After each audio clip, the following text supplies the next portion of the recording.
فرمایا ان اللہ و ملائکتہ، بے شک اللہ تعالیٰ اور اس کے فرشتے یصلون علی النبی، نبی پر رحمت بھیجتے ہیں، یعنی فرشتے تو رحمت کی دعا کرتے ہیں اور اللہ رحمت بھیجتا ہے۔ یا ایھا الذین آمنوا، اے لوگو جو ایمان لائے ہو، صلو علیہ، نبی پر خصوصی رحمت بھیجا کرو جس کو اردو میں درود کہا جاتا ہے، وسلموا، اور سلامتی بھیجا کرو، تسلیمہ، سلامتی بھیجنا، یعنی خوب سلامتی بھیجا کرو۔ تو یہ آیت جب اس آیت کی وجہ سے علماء نے یہ مسئلہ فقہاء نے بیان کیا ہے کہ زندگی بھر میں ایک مرتبہ درود بھیجنا ہر مسلمان پہ فرض ہے، کیونکہ اللہ نے حکم دیا ہے، اور الامر بشیء لا یقتضی التکرار، جب کسی بات کا آرڈر دیا جاتا ہے نا تو وہ ایک دفعہ کرنے سے وہ آرڈر پورا ہو جاتا ہے۔ تو اللہ نے ہمیں درود کا حکم دیا، تو زندگی میں ایک دفعہ بھی اگر ہم درود پڑھ لیں گے تو یہ فرض ادا ہو جائے گا، جیسے کہ کلمہ توحید زندگی میں ایک دفعہ پڑھنا فرض ہے، باقی جتنا پڑھے اتنا اچھا ہے۔ اور جب کسی مجلس میں نبی صلی اللہ علیہ وسلم کا ذکر کیا جائے تو ایک مرتبہ اس میں درود پڑھنا واجب ہے، فرض نہیں ہے۔ فرض اور واجب ایک اصطلاح ہے، فرض کا مطلب ہوتا ہے جس کی دلیل یقینی اور قطعی ہو، تو چونکہ قرآن نے درود پڑھنے کا حکم دیا تو وہ چونکہ یہ نہیں اللہ نے کہا کہ ہمیشہ پڑھتے رہا کرو، بلکہ پڑھو تو ایک دفعہ پڑھنا اس قطعی یقینی دلیل کی وجہ سے فرض ہے۔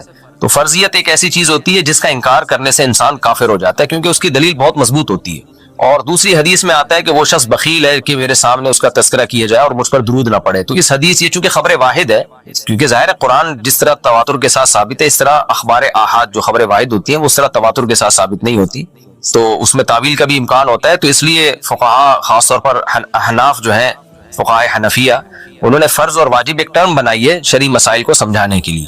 تو اس لیے انہوں نے کہا کہ جب کسی مجلس میں نبی کا نام آئے نا تو اس مجلس میں ایک دفعہ کم سے کم درود پڑھنا واجب ہے۔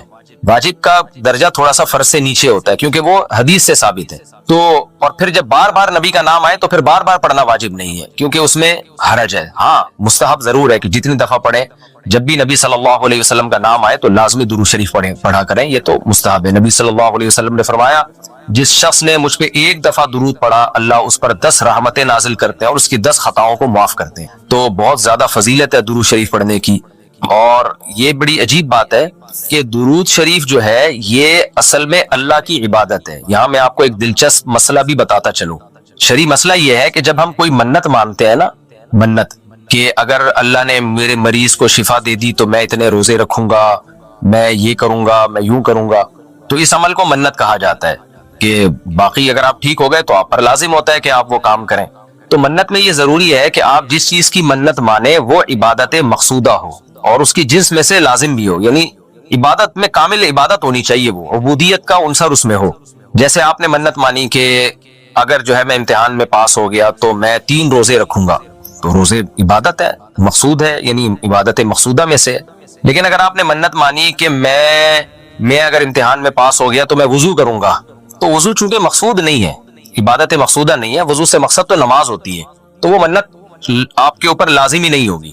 آپ نے اگر منت مانی کہ جی میں صدقہ کروں گا، تو صدقہ عبادت مقصودہ ہے اور اس کی جنس میں سے جو زکوٰۃ ہے وہ واجب بھی ہے، روزے کی جنس میں سے رمضان کا روزہ واجب ہے۔ آپ نے نفل نماز کی منت مانی تو بھی منت پورا کرنا آپ پر لازم ہے، کیونکہ نفل نماز جو ہے وہ عبادت بھی ہے اور اس کی جنس میں سے یعنی فرض نماز آپ پر لازم بھی ہے۔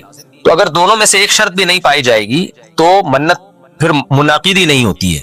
جیسے آپ نے کہا کہ میں جو ہے وہ اگر امتحان میں میں کامیاب ہو گیا، پاس ہو گیا، تو میں جو ہے اپنے والدین کی خدمت کروں گا، تو یہ خدمت ثواب تو بہت ہے لیکن عبادت مقصودہ نہیں ہے، عبادت مقصودہ نہیں ہے، تو یہ منت آپ پر پورا کرنا لازم نہیں ہوگی۔ خدمت تو کرنی چاہیے، ماں باپ کی خدمت سے بڑھ کر تو دنیا میں کوئی نیکی نہیں ہے، لیکن عبادت مقصودہ نہیں ہے۔ مقصودہ کا مطلب نماز، حج، یہ سب چیزیں جو ہے نا مقصود میں آتی ہیں۔ یہ کسی عارضے کی وجہ سے اللہ نے ہمیں حکم دیا ہے کہ تاکہ ماں باپ کو پریشانی نہ ہو۔ یہی وجہ ہے کہ اگر خدمت کے محتاج نہیں ہوتے تو پھر خدمت واجب بھی نہیں ہوتی، ان کی خدمت کے محتاج ہوتے ہیں تو واجب ہوتی ہے۔ لیکن نماز تو جب بھی ٹائم آئے گا آپ پر لازم ہوگی، زکوٰۃ تو سال گزرنے کے بعد جب بھی صاحب نصاب ہوں گے آپ پر لازم ہوگی، چاہے غریبوں کو ضرورت ہو یا نہ ہو، آپ پر تو زکوٰۃ واجب ہوتی رہے گی۔ تو اب علماء کا اختلاف ہوا ہے کہ اگر کوئی شخص درود شریف کی منت مانتا ہے تو کیا اس پر درود شریف کی منت پوری کرنا لازم ہے؟ بعض علماء نے کہا کہ نہیں، کیونکہ درود شریف بھی عبادت مقصودہ میں سے نہیں ہے۔ اس کی پہلے میں اور آسان مثال دیتا ہوں، جیسے تلاوت۔ علماء کہتے ہیں اگر کوئی یہ منت مانتا ہے کہ اگر میں امتحان میں کامیاب ہو گیا تو میں 3 پارے تلاوت کروں گا، تو یہ منت پوری کرنا بھی واجب نہیں ہے، کیونکہ قرآن پڑھنا بہت زیادہ ثواب تو ہے لیکن عبادت مقصودہ نہیں ہے، بلکہ مقصد قرآن سے کیا ہے کہ آپ کا دل بنے اور آپ کو آخرت کی یاد تازہ ہو، آپ کو شرعی احکام کا علم ہو، ثواب بہت ہے۔ ہر ثواب کا کام اصطلاحی عبادت نہیں ہوتا، خوب سمجھ لیں۔ عبادت کی بھی دو قسمیں ہیں، ایک عبادت ٹرم ہے، اصطلاح ہے، اور ایک عبادت مجازن ہم عبادت، ہر اچھے کام کو عبادت کہتے ہیں۔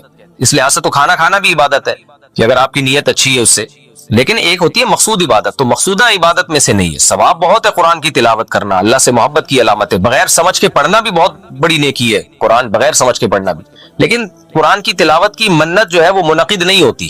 تو اسی طرح اب یہ اختلاف ہوا ہے کہ اگر کوئی درود شریف کی منت مان لیتا ہے کہ اگر میں امتحان میں کامیاب ہو گیا تو میں 100 دفعہ درود شریف پڑھوں گا، تو کیا یہ منت پوری کرنا واجب ہے یا نہیں؟ تو بعض علماء کہتے ہیں کہ واجب نہیں ہے۔ وجہ اس کی ہے کہ درود شریف عبادت مقصودہ نہیں ہے، کیونکہ درود شریف کا مقصد تو یہ ہے سید الانبیاء محمد صلی اللہ علیہ وسلم سے محبت کا اظہار، تو یہ نماز روزے کی طرح نہیں ہے۔ لیکن راجح قول یہ ہے، جس پہ فتویٰ دیا گیا ہے، کہ یہ منت پوری کرنا واجب ہے، کیونکہ درود شریف عبادت مقصودہ ہے، اور عبادت مقصودہ ہے اور اس کی جنس میں سے واجب بھی ہے، فرض بھی ہے۔ تو فرض کیسے ہے؟ کیونکہ قرآن نے ہمیں حکم دے دیا، اب زندگی میں ایک دفعہ درود شریف پڑھنا فرض ہو گیا۔ یہ مسئلہ تو آسانی سے سمجھ میں آ گیا کہ فرض کیسے۔ اب یہ ایک سوال پیدا ہوتا ہے عبادت مقصودہ کیسے ہے؟ نبی صلی اللہ علیہ وسلم کی تو عبادت جائز ہی نہیں ہے۔ اس کا بڑا دلچسپ جواب دیا حضرات فقہاء نے کہ درود شریف اصل میں اللہ کی عبادت ہے، جو ہم اللہ کو خوش کرنے کے لیے کرتے ہیں، کیونکہ اللہ نے ہمیں آرڈر دیا ہے۔ اور اس میں عبادت کا عنصر، عبادت کہتے ہیں جس کی جو ہے وہ جس میں عبودیت کا عنصر ہو، آپ بطور غلام جو کام کر رہے ہو، جس میں آپ کو لاجک پوچھنے کی بھی اجازت نہیں ہوتی۔ جیسے 5 نمازیں فرض ہیں نا، کیوں فرض ہیں؟ لاجک کی بھی ہمیں حکم نہیں، ہم نے پڑھنی ہے۔ روزہ فرض ہے، اس کی حکمت اللہ نے بیان کی، لیکن وہ حکمت نہ بھی ہو تو روزہ رکھنا پڑے گا۔ تو درود شریف بھی عبادت مقصودہ میں سے ہے، اس لیے کہ اللہ نے ہمیں حکم دیا، تو ہم اللہ کو خوش کرنے کے لیے اللہ کی غلامی کے طور پر پیغمبر پر درود بھیجتے ہیں۔ اس سے درود شریف کی اہمیت بہت زیادہ بڑھ جاتی ہے، اور اس میں بہت ساری حکمتیں حاصل ہو جاتی ہیں کہ ہم اللہ کو راضی کرنے کے لیے، کیونکہ اللہ نے ہمیں حکم دیا، جیسے نماز کا حکم دیا، زکوٰۃ کا حکم دیا، اللہ نے کہا کہ تم یہ عبادت کرو گے میری، یہ ہوگی میری، کیونکہ دعا عبادت ہے۔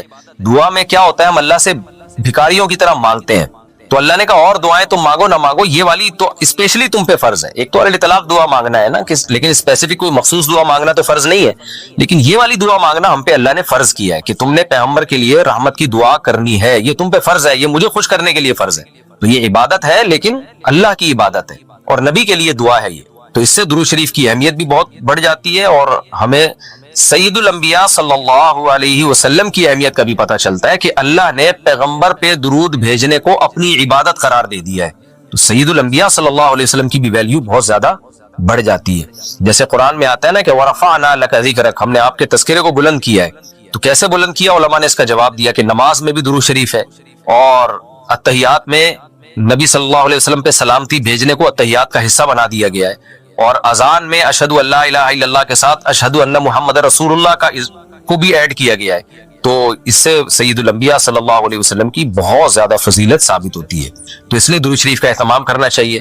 جیسے شریعت میں بعض عبادتیں بعض اوقات میں زیادہ پسندیدہ ہیں، آپ دن میں نوافل پڑھیں اس کا بھی ثواب ملتا ہے، لیکن یہ نوافل آپ رات کے آخری حصے میں پڑھیں تو تہجد بن جائے گی، بہت زیادہ ثواب ہو جائے گا۔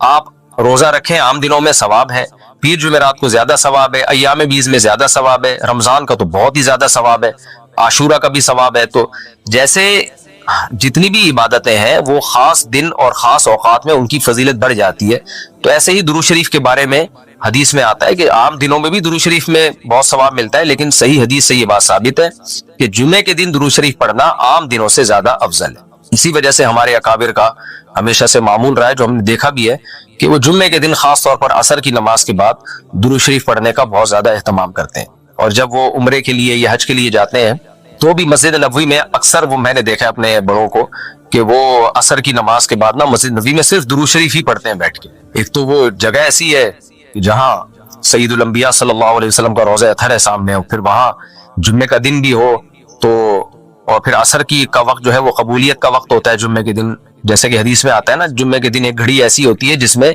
دعا رد نہیں ہوتی، تو جمہور علماء اس طرف گئے کہ اس سے عصر کا ٹائم مراد ہے، اگرچہ اس میں اختلاف ہے لیکن جمہور اس طرف گئے کہ عصر کا وقت مراد ہے۔ تو جمعے کے دن عصر کے وقت درود شریف کا اہتمام کرنا چاہیے، اور ویسے بھی اگر آپ کو عصر کے وقت ٹائم نہیں ملتا تو جمعے کی نماز کے لیے آپ وقت سے بہت پہلے آ جائیں، نہا دھو کے تیار ہو کے اگلی صف میں بیٹھیں، اور خطیب صاحب کا بیان شروع ہونے سے پہلے آپ تحیت المسجد پڑھنے کے بعد درود شریف کی کثرت کیا کریں۔ تو اس کی بہت زیادہ فضیلت ہے اور ہمیں اللہ نے حکم دیا ہے. اور علماء نے بیان کیا کہ درود شریف کو جو اللہ نے ہم پہ لازم کیا نا، اس میں ایک حکمت یہ بھی ہے کہ سید الانبیاء صلی اللہ علیہ وسلم کی بشریت ہمارے ذہن میں اور اچھی طرح بیٹھ جائے. کیونکہ پچھلی امتیں جو تباہ و برباد ہوئی ہیں وہ اس لیے ہوئی ہیں کہ انہوں نے پیغمبروں کو اتنا اونچا مقام دیا کہ اللہ کے برابر لے آئے. جیسے عیسائیوں نے حضرت عیسیٰ کو اللہ کا بیٹا بنا دیا معاذ اللہ. اور ہمارے یہاں بھی جو بدعتی لوگ ہیں انہوں نے سید الانبیاء کو حاضر ناظر مشکل کشا کیا بنا دیا، تو شرک کرنے لگے. تو درود شریف میں ایک حکمت یہ بھی ہے کہ جب ہم نبی کے لیے دعا کرتے ہیں اللہ تعالیٰ سے کہ اللہ سید الانبیاء پر اپنی خصوصی رحمتیں نازل فرما اور آپ پر سلامتیاں بھیج، تو اس سے ہمیں یہ بھی پتہ چلتا ہے، یہ عقیدہ ہمارے دل میں بیٹھتا ہے کہ محمد صلی اللہ علیہ وسلم بھی اللہ کی رحمت کے محتاج ہیں. تبھی تو ہمیں حکم دیا جا رہا ہے کہ ان کے لیے دعا مانگو. ہاں یہاں ایک اشکال ہو سکتا تھا اس کا کہ بھئی اچھا اس کا مطلب نبی ہماری دعا کے محتاج ہیں، تو نہ نبی ہماری دعا کے محتاج نہیں ہے، اللہ کی رحمت کے محتاج ہے. ہم دعا نہیں بھی مانگیں گے تو اللہ سے اپنے حبیب صلی اللہ علیہ وسلم پر رحمت بھیجے گا. لیکن اللہ نے ہمیں حکم یہ دیا تاکہ ہماری نظر میں یہ عقیدہ اور اچھی طرح مضبوط ہو جائے کہ تم بھی پیغمبر کے لیے اللہ سے دعا مانگا کرو. اس سے پتہ چلتا ہے پیغمبر تمہاری دعا کے محتاج ہو یا نہ ہو لیکن اللہ کی رحمت کے بہرحال محتاج ہیں، اور پیغمبر بھی اس لائق ہیں کہ ان کے لیے دعا مانگی جائے. اور یہ اس سے ان کا مرتبہ کم نہیں ہوتا بلکہ مرتبہ بڑھ جاتا ہے، کیونکہ پیغمبر نے ہمیں یہ سکھایا ہے کہ یا ایھا الناس انتم الفقراء الی اللہ،